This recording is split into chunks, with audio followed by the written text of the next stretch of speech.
تو خبر دیں آپ کو، پنجاب بھر کی تمام جیلوں کے ہسپتالوں کا کنٹرول محکمہ صحت کو دینے کا فیصلہ کیا گیا ہے۔ محکمہ داخلہ نے سمری وزیر اعلیٰ پنجاب کو منظوری کے لیے بھجوا دی ہے۔ ہسپتالوں کی مرمت اور دیکھ بھال کی ذمہ داری بھی محکمہ صحت کو دینے کی تجویز دی گئی ہے۔ آپ کو اپڈیٹ کر رہے ہیں، پنجاب بھر کی تمام جیلوں کے ہسپتالوں کا کنٹرول محکمہ صحت کو دینے کا فیصلہ کیا گیا ہے، جبکہ محکمہ داخلہ نے سمری وزیر اعلیٰ پنجاب کو منظوری کے لیے بھجوا دی ہے۔ ہسپتالوں کی مرمت اور دیکھ بھال کی ذمہ داری بھی محکمہ صحت کو دینے کی تجویز ہے۔ تو خبر دیں آپ کو، پنجاب بھر کی تمام جیلوں کے ہسپتالوں کا کنٹرول محکمہ صحت کو دینے کا فیصلہ کیا گیا ہے۔ محکمہ داخلہ نے سمری وزیر اعلیٰ پنجاب کو منظوری کے لیے بھجوا دی ہے۔ ہسپتالوں کی مرمت اور دیکھ بھال کی ذمہ داری بھی محکمہ صحت کو دینے کی تجویز دی گئی ہے۔ اسی حوالے سے آپ کو خبر دے رہے ہیں، پنجاب بھر کی تمام جیلوں کے ہسپتالوں کا کنٹرول محکمہ صحت کو دینے کا فیصلہ کیا گیا ہے۔ محکمہ داخلہ نے سمری وزیر اعلیٰ پنجاب کو منظوری کے لیے بھجوا دی ہے۔ اسی حوالے سے تفصیلات لیں گے سجاد حسین سے۔ جی سجاد، بتائیے۔ جی بالکل، اس حوالے سے جو ہے وہ پنجاب حکومت نے اہم پیش رفت کی ہے اور پنجاب حکومت کا جیل میں قیدیوں کے علاج معالجہ کے تمام ہسپتالوں کا کنٹرول جو ہے وہ محکمہ صحت کو دینے کا فیصلہ کیا گیا ہے۔ محکمہ داخلہ پنجاب نے 43 جیلوں کے نظام کو جو ہے وہ محکمہ صحت کو دینے کے حوالے سے سمری جو ہے وزیر اعلیٰ پنجاب کو منظوری کے لیے بھجوا دی اور جیلوں میں قائم 20 بستروں کے ہسپتال کی انتظامی اور مالی کنٹرول محکمہ صحت کے حوالے کر دیا ہے۔ سمری کے مطابق ان جیلوں میں ڈاکٹرز اور پیرامیڈیکل سٹاف کی ٹرانسفر پوسٹنگ کا اختیار جو ہے وہ محکمہ صحت کو دیا جائے گا۔ ان 43 جیلوں کے ہسپتالوں میں زیر علاج رہنے والے مریضوں کے علاج واسطے ادویات کی خریداری محکمہ صحت کو دی جائے گی۔ ان جیلوں میں قائم ہسپتالوں کی مرمت، تعمیر اور دیکھ بھال کی ذمہ داری بھی محکمہ صحت پنجاب کو دی جا رہی ہے۔ جی اس حوالے سے دیکھا جائے تو وزیر اعلیٰ پنجاب پاکستان کے ویژن رول جو 1975 کی شک 797، 807، 809، 873، 875 اور 894 میں اس حوالے سے ترامیم کی منظوری دی گئی ہے۔ جی ٹھیک ہے سجاد، بہت شکریہ۔ جوہر ٹاؤن مین بولیورڈ پر شگاف پڑنے کا معاملہ ہے۔ ایل ڈی او ارواسا نے تعمیراتی کام کیے بغیر مرکزی شاہراہ ٹریفک کے لیے کھول دی ہے، جبکہ سیوریج لائن کی مرمت کے بعد ایل ڈی او ارواسا نے تعمیراتی کام ادھورا چھوڑ دیا ہے۔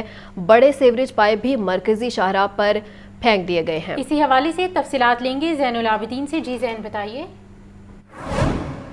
ایل ڈی او ارواسا حکام کی مبینہ غفلت کا ایک اور شاخسانہ سامنے آ گیا ہے کہ مفاد عامہ کے منصوبوں کو نظر انداز کر دیا گیا ہے، جس کی وجہ سے لوگوں کو مسائل کا سامنا کرنا پڑ رہا ہے۔ 2 ماہ قبل مین بولیوارڈ جوہر ٹاؤن پر تیز بارشوں کے دوران شگاف پڑنے کا واقعہ رونما ہوا تھا اور اس سیوریج لائن جو کہ اس شگاف پڑنے کی وجہ بنی تھی، جو ٹوٹ گئی تھی، اس کی مرمت کا کام سست روی کے بعد 2 ماہ میں مکمل کیا گیا ہے اور اب اس کے بعد ترقیاتی اداروں کی ایک اور غفلت سامنے آئی ہے کہ جو سڑک ہے اس کو کارپیٹنگ کیے بغیر ہی ٹریفک کے لیے کھول دیا گیا ہے، جس کی وجہ سے اللہ چوک سے شوکت خانم جانے والی جو ٹریفک ہے وہ سست روی کا شکار ہے اور ٹریفک روانی بھی شدید متاثر ہو رہی ہے۔ پلان یہ بنایا گیا تھا کہ اس جو سیوریج لائن ہے اس کی مرمت کے بعد سڑک کی کارپیٹنگ کا کام کیا جائے گا اور کارپیٹنگ کا کام مکمل کرنے کے بعد اس سڑک کو ٹریفک کے لیے کھول دیا جائے گا، لیکن ایل ڈی او اور واسا کی طرف سے مٹی پاؤ پالیسی پر عمل درآمد کیا گیا اور سڑک کے اوپر مٹی ڈال کر اور پتھر ڈال کر اس سڑک کو اس وقت ٹریفک کے لیے کھول دیا گیا ہے۔ جو ٹریفک اللہ چوک سے شوکت خانم جانے کے لیے تیز رفتاری سے آ رہی ہے تو یہاں پر سڑک نہ ہونے کی وجہ سے اس ٹریفک کو بریک لگ جاتی ہے اور یہ حادثات کا بھی سبب بن سکتے ہیں۔ اس میں تحقیقات میں یہ چیز سامنے آئی کہ واسا حکام کی جانب سے ڈپازٹ ورک کے طور پر ایل ڈی اے کو جو فنڈز ہیں وہ بھی جمع کروا دیے گئے ہیں کہ اس سڑک کی کارپیٹنگ کا کام مکمل کر لیا جائے، لیکن ایل ڈی اے کے شعبہ انجینئرنگ کی جانب سے مبینہ طور پر غفلت اور لاپرواہی کا مظاہرہ کیا جا رہا ہے کہ سڑک کی ابھی تک کارپیٹنگ کا کام نہیں کیا گیا، جس کی وجہ سے لوگوں کو مسائل کا سامنا کرنا پڑ رہا ہے۔ ٹھیک ہے، بہت شکریہ زین۔ بلیٹن میں آگے بڑھیں اور آپ کو بتائیں، S N G P L کا سلنڈر فراہم کرنے کا منصوبہ ٹھپ۔ ایل پی جی سلنڈرز کی فروخت میں 50% تک کمی ہو گئی ہے۔ کمپنی کی جانب سے منصوبہ بندی شروع کرتے وقت فری ہوم ڈیلیوری کا اعلان کیا تھا۔ چند ماہ بعد ہی ہوم ڈیلیوری کے لیے 500 روپے چارجز مقرر کر دیے گئے۔ ذرائع کے مطابق فی سلنڈر 8000 روپے سیکیورٹی چارجز بھی وصول کیے گئے۔ تفصیلات کے لیے بات کرتے ہیں فہد امین سے۔ جی فہد۔ آج بالکل سوئی ناردرن گیس کمپنی انتظامیہ کی جانب سے ایل پی جی مافیا کے خلاف جو ہے وہ ایل پی جی سلنڈر کا ایک منصوبہ شروع کیا گیا تھا، جس سے صارفین کو جو ہے وہ اوگرا روڈ پہ ریٹ پر جو ہے وہ سلنڈر دستیاب ہونے کا دعویٰ کیا گیا تھا. تاہم یہ منصوبہ جو ہے وہ نتائج جو ہے وہ حاصل نہیں کر سکا. کمپنی پالیسی میں تبدیلی اور مبینہ طور پر عدم توجہ کے باعث منصوبے میں صارفین کی جو ہے وہ عدم دلچسپی دیکھی جا رہی ہے. ذرائع کا کہنا ہے کہ LPG سلنڈر کی فروخت میں 50% تک جو ہے وہ کمی ہو گئی ہے. سوئی ناردرن گیس کمپنی کی جانب سے منصوبہ شروع کرتے وقت صارفین سے یہ کہا گیا تھا کہ فری جو ہے وہ ہوم ڈلیوری دی جائے گی اور 10 کلومیٹر کے علاقے میں صارفین کو جو ہے وہ فری جو ہے وہ ریفلنگ دی جائے گی اور صارفین کو جو ہے وہ گھروں میں سلنڈر فراہم کیے جائیں گے. تاہم چند ماہ بعد ہی ہوم ڈلیوری کے لیے 500 روپے چارجز جو ہے وہ سوئی ناردرن کی طرف سے مقرر کر دیے گئے. سلنڈر کی شارٹیج اور ہوم ڈلیوری کے بھاری چارجز مقرر کرنے کے باعث صارفین کا رجحان جو ہے وہ اس طرف کم ہوا ہے. ذرائع کا یہ کہنا ہے کہ صارفین سوئی ناردرن گیس کمپنی کے سلنڈر میں مارکیٹ سے گیس فل کروانے کو ترجیح دیتے ہیں. 500 روپے ہوم ڈلیوری چارجز. فہد تفصیلات بتانے کے لیے شکریہ. متروکہ وقف املاک بورڈ کے ملازمین کے لیے خوشخبری ہے. چیئرمین عطاء الرحمان نے ملازمین کے لیے ہاؤس بلڈنگ فائنانس کی منظوری دے دی ہے، جبکہ ہاؤس بلڈنگ فائنانس کے تحت ملازمین اپنے گھر بنا سکیں گے. تو خبر دیں آپ کو، متروکہ وقف املاک بورڈ کے ملازمین کے لیے خوشخبری. چیئرمین عطاء الرحمان نے ملازمین کے لیے ہاؤس بلڈنگ فائنانس کی منظوری دے دی ہے. ہاؤس بلڈنگ فائنانس کے تحت ملازمین اپنے گھر بنا سکیں گے. سرکاری اسکولز میں SOPs پر 100% عمل درآمد یقینی نہ بنایا جا سکا. بیشتر سرکاری اسکولوں میں سیکیورٹی کیمرے نصب نہ کیے جا سکے. چھٹیاں ختم ہونے سے قبل صفائی اور سیکیورٹی انتظامات بہتر بنانا تھے. اسکول سربراہان کا کہنا ہے کہ فنڈز دستیاب نہیں تو انتظامات کیسے مکمل کریں. تو خبر دیں آپ کو، سرکاری اسکولز میں SOPs پر 100% عمل درآمد یقینی نہ بنایا جا سکا. بیشتر سرکاری اسکولوں میں سیکیورٹی کیمرے نصب نہ کیے جا سکے. نگراں وزیر اعلیٰ پنجاب محسن نقوی ایوان وزیر اعلیٰ میں تقریب سے خطاب کر رہے ہیں. آپ کو بھی سنواتے ہیں. دوسری چیز جو نقصان ہوا، پہلی بات یہ کہ چیف سیکرٹری اور IG ان دونوں کی جیسے یہ واقعہ ہوا صرف ایک کوشش تھی، اور یہ لوگ رات کو 2-3 بجے واپس آئے، یہ موقع پہ بھی پہنچ گئے، سارا دن وہیں پہ رہے اور سچویشن کو خود بیٹھ کے ہینڈل کرتے رہے کہ کسی کی جان ضائع نہ ہو، کسی کی جان کا نقصان نہ ہو. تو ان دونوں نے، اور اس چیز کا میں ٹھیک ہے، جان اگر چلی جائے وہ واپس نہیں آتی، یہ جو نقصان ہے یہ نہیں ہونا چاہیے تھا، اس میں کوئی دوسری صورت نہیں ہے، لیکن اللہ نہ کرے اس طرح کے بڑے اس واقعے میں جانی نقصان ہمیشہ ہوتے آئے.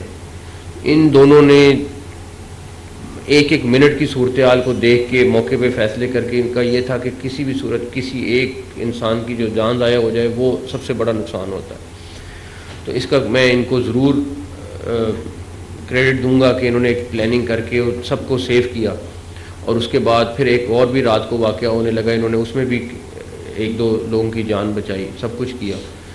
تو جو نقصان ہوا ہے اس کے اوپر یہ ہمارا آپ سے وعدہ ہے کہ 3-4 دن کے اندر آپ کا جو نقصان as a government, as a مسلم یا ایک انسان کی حیثیت سے میرا یہ فرض ہے کہ جو آپ کا نقصان ہے وہ پورا کرنا ہے اور اس کو ویسے کا ویسا ریسٹور کرنا ہے جیسے تھا. تو آپ سے یہ میرا وعدہ ہے، ہماری ساری ٹیم کا وعدہ ہے کہ اگلے 3 سے 4 دن کے اندر ہم وہ جتنی چیزیں ہیں وہ ہم واپس ریسٹور کریں گے اور اسی حالت میں ریسٹور کریں گے. آلریڈی ہماری ٹیمیں کام کر رہی ہیں اس کے اوپر.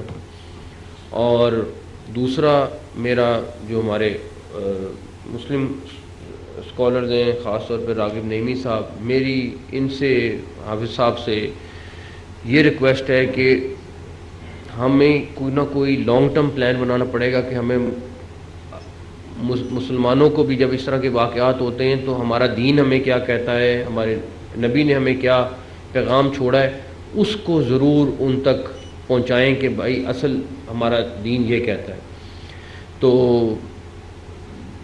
اس ساری چیز کے ساتھ میں دوبارہ ایک دفعہ ہم سب ایز اے پاکستانی ایک ہیں، اور کسی بھی سازش میں ہم نے یا جو کوئی کرے گا اس کو ہم نے ناکام بنانا ہے. اور اس بات میں ہم بہت کلیئر ہیں کہ اس طرح کے انسیڈنٹ کی نہ اس ملک میں، نہ ریلیجن میں، نہ ہمارے صوبے میں یہ گنجائش ہی نہیں ہے۔ نگراں وزیر اعلیٰ کا بین المذاہب ہم آہنگی اجلاس سے خطاب۔ انہوں نے کہا کہ جڑاوالا میں ہونے والا واقعہ منصوبہ بندی کے تحت کیا گیا ہے۔ پولیس نے اپنا کام سر انجام دیا اور واقعے کی تفتیش کا آغاز کر دیا اور واقعے پر پہنچ کر بڑا جرم ہونے سے بچایا۔ وزیر اعلیٰ کا بین المذاہب ہم آہنگی اجلاس سے خطاب۔ مشترکہ اعلامیہ کے ذریعے اس امر کا اعلان کرتے ہیں کہ پاکستان کے قیام اور اس کے استحکام میں پاکستان میں بسنے والے دیگر تمام مذاہب اور اقلیتی رہنماؤں کا کردار ہماری تاریخ کا ایک روشن باب ہے۔ وطن عزیز کے معروضی حالات اس امر کے متقاضی ہیں کہ تمام مذاہب اور ادیان کی لیڈرشپ اور دینی شخصیات قومی یکجہتی، ملکی استحکام، بین المذاہب مکالمہ اور مجموعی امن و امان کے لیے ہمیشہ کی طرح اپنا اساسی اور کلیدی کردار ادا کرتے رہیں۔ ہم حکومت پنجاب کی وساطت سے پوری قوم کو یقین دلاتے ہیں کہ دفاع وطن اور قومی اور ملی سلامتی کے تقاضوں سے پوری طرح آگاہ اور پوری قوم کے ساتھ سیسا پلائی ہوئی دیوار کی طرح متحد اور متفق ہے۔ آج کا یہ اجلاس جڑاوالا میں رونما ہونے والے دل خراش اور افسوسناک واقعات کی بھرپور مذمت کرتا ہے۔ ہم قرآن پاک اور بائبل سمیت تمام کتب سماویہ کی عظمت کے امین ہیں۔ ہم قرآن پاک کی توہین کی جو جسارت ہوئی اس کی مذمت کرتے ہیں اور اس کے ساتھ چرچ کے نظر آتش ہونے اور اس میں بائبل مقدس کی توہین بھی مذمت کرتے ہیں۔ ہم مساجد سمیت تمام ادیان اور مذاہب کی عبادت گاہوں کے تقدس اور حرمت کے بھی نگہبان ہیں۔ جڑاوالا میں مسیحی عبادت گاہوں کی نظر آتش کرنا اور مسیحی برادری کو آبادیوں کا جلاؤ گھیراؤ بھی قابل مذمت اور افسوسناک ہے۔ آج کا یہ اجلاس اس امر کا بھی متفق ہے کہ اس سانحہ کی اعلیٰ سطح تحقیقات کے لیے کمیشن قائم ہونا چاہیے اور ذمہ داران کے خلاف قانون کے مطابق کارروائی ہونی چاہیے۔ یقیناً وطن عزیز اس وقت اپنی تاریخ کے نازک دور سے گزر رہا ہے۔ مشکل کی اس گھڑی میں ہم صبر، حوصلے اور تدبر کا مظاہرہ کرتے ہوئے وطن عزیز کو امن و سلامتی کا گہوارہ بنا کر اسے مضبوط اور مستحکم کرنے کا عزم کرتے ہیں۔ خدائے بزرگ و برتر سے دعا ہے کہ وہ ہمارے پیارے وطن پاکستان کی حفاظت فرمائے اور تمام مذاہب کے درمیان اتحاد کو مضبوط کرنے کی ہماری ان کوششوں کو ثمر بار فرمائے، آمین۔ ناظرین، نگراں وزیر اعلیٰ پنجاب محسن نقوی کا بین المذاہب وزیر اعلیٰ پنجاب کا بین المذاہب ہم آہنگی اجلاس سے خطاب ہوا ہے۔ انہوں نے کہا جڑاوالا میں ہونے والا واقعہ افسوسناک ہے، پولیس جانی نقصان ہونے سے بچا لیا۔ ہمارا دین ایسے واقعات کی اجازت نہیں دیتا، جو بھی نقصان ہوا ہے اسے 3 سے 4 روز میں پورا کر لیں گے۔ ان کا مزید کہنا تھا کہ جڑاوالا میں ہونے والا واقعہ افسوسناک ہے، ہمارا دین ایسے واقعات کی اجازت نہیں دیتا۔ وزیر اعلیٰ کا بین المذاہب ہم آہنگی اجلاس سے خطاب ہوا ہے۔